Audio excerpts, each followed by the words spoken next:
소금은 좋은 것이로되 만일 소금이 그 맛을 잃으면 무엇으로 이를 짜게 하리요. 너희 속에 소금을 두고 서로 화목하라 하시니라. 새벽을 깨우는 거룩한 기도자 여러분, 생명의 말씀 앞에 엄히 경고함을 받아 늘 주님의 말씀에 정직한 삶을 열어갈 수 있기를 바랍니다. 오늘 우리가 읽어갈 하나님의 말씀은 마가복음 9장 38절에서 50절까지의 말씀으로서 예수님의 가이사랴 빌립보로부터 십자가를 지고 가는 예루살렘을 향하여 올라가는 그 여정의 3번에 걸친 십자가와 부활의 말씀이 들려질 때에 그것에 합당한 예수 제자로서의 삶의 가르침이 이어집니다. 그 두 번째 순환 예고가 이어지고 그 가운데 담겨져 있는 제자들의 무지와 깨닫지 못함의 모습은 예수님께서 이 예루살렘에 올라가시는 그 길은 십자가 지고 가는 고난받는 종으로서의 메시아인데 주를 그리스도라 고백하면서도 불구하고 예수님을 꾸짖던 베드로를 비롯해 제자들은 지금 누가 높으냐 하는 싸움을 하고 있다는 사실입니다. 과거의 사건이 아닌 진리의 증언입니다.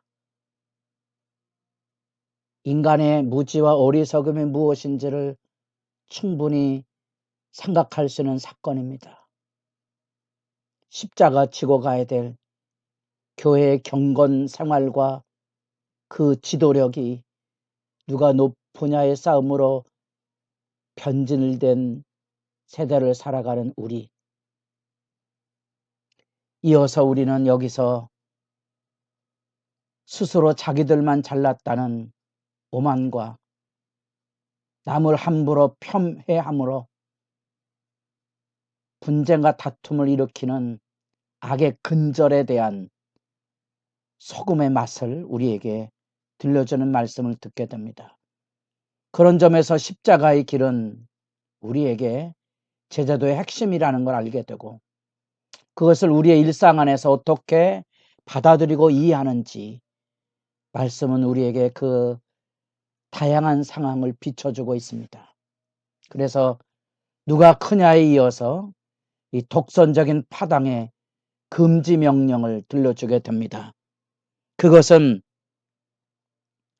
제자들에게 사랑의 섬김에 대한 이 십자가의 도, 자기 목숨을 대성물로 내어주는 예수 그리스도의 그 길에 대하여 요한이 예수님을 따르지 않는 사람들을 주의 이름으로 귀신을 쫓아냈다는 이야기를 듣고 그들을 금지했다는 그런 당당한 그 자기 결정에 논쟁을 예수님께 제기합니다. 마치 칭찬드리라는 것처럼 우리를 따르지 않는 놈들은 다 제거해 버려야 되지 않겠습니까? 이런 식의 사고죠. 이런 독선과 아집의 실제는 언제나 분쟁과 다툼을 면치 못하고 문제를 해결하기보다 악화시키는 어둠의 세력들의 모습입니다. 우리는 언제나 우리가 우월하다는 이 죄악의 본성들을 가지고 있습니다. 그 안에서 끊임없는 시기심을 가지고 자기 우월을 증명하려고 하고 우리가 남의 종교를 비난함으로써 우리 자신의 우월성을 입증하려는 어찌 보면 초라한 몰골의 사고방식에 젖어있는 모습을 느낄 때가 한두 번이 아닙니다. 우리에게 진정한 존엄성은 남에 대한 존중으로도 나타나야 합니다. 예수께서 금하지 말라 하고 그 금지의 기준을 분명히 정해줬습니다. 그 금지의 기준이 뭔고 하니 우리를 비방하지 않는다면, 우리를 반대하지 않는다면 그는 우리를 위하는 자니라. 그렇게 여기 이제 단순한 예수님을 따르느냐, 예수님의 제자의 그룹에 참여하느냐, 그렇지 않느냐, 이런 파벌의 상황뿐 아니라 한 걸음 더 나아가서 누구든지 물 한 것이라도 그리스도에게 속한 자라여 선을 베풀면 하늘의 상이 잃어버려지지 않을 것이라. 그 말씀의 의미를 아셔야 됩니다. 요즘 우리 사회를 혼란으로 몰아가고 있는 정부와 의사의 이 세력 다툼의 문제가 가슴 아프죠.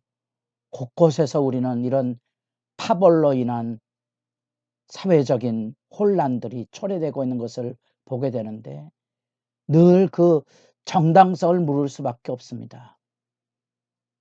그래서 예수님의 제자로 세상을 살아가려면 이 독선적인 파당을 늘 유의해서 스스로의 성찰, 돌아보는 시간이 필요합니다.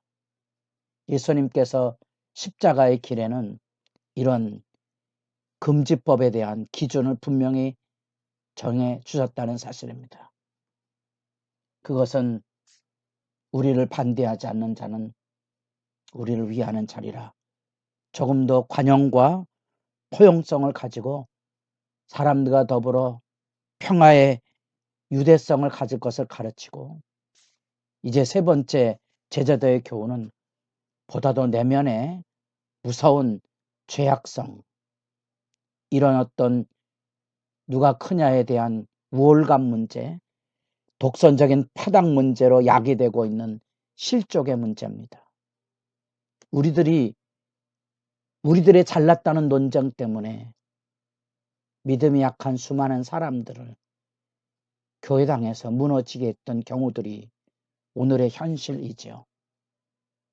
우리만 옳다는 파당 때문에 분쟁과 다툼을 일삼으로써 교회가 세상에 신뢰감을 잃어버린 현실 앞에 저희들이 서 있습니다. 누구의 잘못이라고 일갈하기보다 조금 정직해야 되지 않을까요? 엎드려져야 되지 않을까 하는 생각입니다. 왜냐하면 예수님의 이 말씀은 우리에게 급진적이고 막 혁명적인 얘기입니다. 또 누구든지 나를 믿는 이 작은 자들 중에 하나라도 실족하게 하면 차라리 연재 맷돌이 그 목에 매어 바다에 던져지는 것이 나으리라. 우리가 의도했던 의도하지 않았던 우리들의 이 오만과 독선으로 인하여 누구 한 사람이 믿음에서 무너지는 일들이 일어난다면 우리는 그 사람을 연자맷돌에 매달아 바다에 빠뜨리는 무서운 살인죄를 면하기 어렵다는 경고고 경종이지요.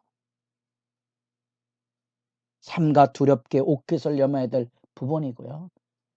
그렇게 이런 신앙의 진정한 경건의 모습은 자기 내면에 대한 철저한 성찰이 요구되고 있어서 우리가 고린도전서 9장에서 바울이 고린도 지역에 만연하던 운동 경기 중에 상대방을 쓰러뜨리는 그런 권투 장과 같은 모습 앞에 그리스도인들은 남의 눈을 패대는 게 아니고 내 눈을 패서 눈두덩이 퍼렇게 만드는 자기 절제의 삶을 우리에게 들려주었던 것처럼 여기 내 손이 범죄하거든, 내 발이 범죄하거든, 내 눈이 범죄하거든, 여기 강조되고 있는 찍어버리고 뽑아버리라는 이 과격한 언어가 가지고는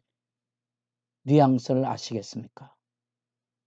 그만큼 죄악과의 싸움은 내 힘으로 능으로서가 아니고 성령을 덧입은 뿐 아니라 분명하고 확실한 자기 절제, 진정한 의미의 영적인 싸움이 요구되고 있음을 가르치고, 그래서 여기 지옥과 천국, 영원한 죽음과 영원한 생명의 대조를 이루며 소금의 맛을 예수님께서 언급하십니다. 그런 점에서 우리는 이런 말씀 앞에서 우리가 믿는 예수 십자가의 길, 그 교훈의 말씀을 진지하게 돌아보고 기도해야 될 것이고요. 우리 시대에 지금 우리가 어떻게 교회 생활을 하고 있는지도 살펴서 기독교인으로서 세상에 이런 자기 우월과 파당, 마치 우리 사회가 기독교 사회가 되어야 되는 것처럼 섣부르게 우리 기독교의 진리를 세상 사람들에게 강요하고 기독교라는 종교의 힘과 그 종교의 세력을 가지고 이 세상에 오만하게 서는 이 그릇된 의식들, 굉장히 위험한 종교적인 우월감이죠.